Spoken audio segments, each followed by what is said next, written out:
এবং ক্যাশিয়ারের দায়িত্ব পালন করছেন জনাব মোহাম্মদ ফরহাদ হোসেন এবং সহকারী ক্যাশিয়ারের দায়িত্ব পালন করছেন জনাব মোহাম্মদ শাহ আলম নাটক। এছাড়াও আমাদের কাছে উপস্থিত রয়েছেন হিন্দি সোনাপুর হাই স্কুলের ম্যানেজিং কমিটির সম্মানিত সভাপতি জনাব পলাশ হোসেন।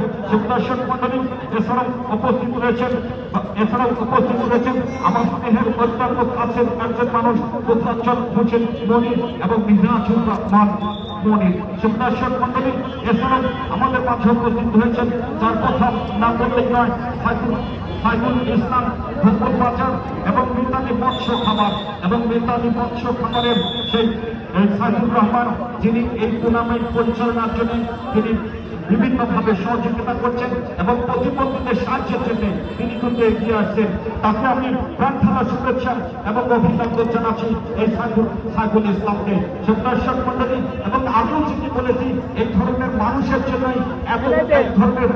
জন্যই কিন্তু আজকে ফুটবল বেঁচে আছে বাংলাদেশে। সুদর্শন মন্ডলী চমৎকারভাবে ভারী সুন্দর খেলা বেদনা শেষ পর্যন্ত তিনি অবশ্য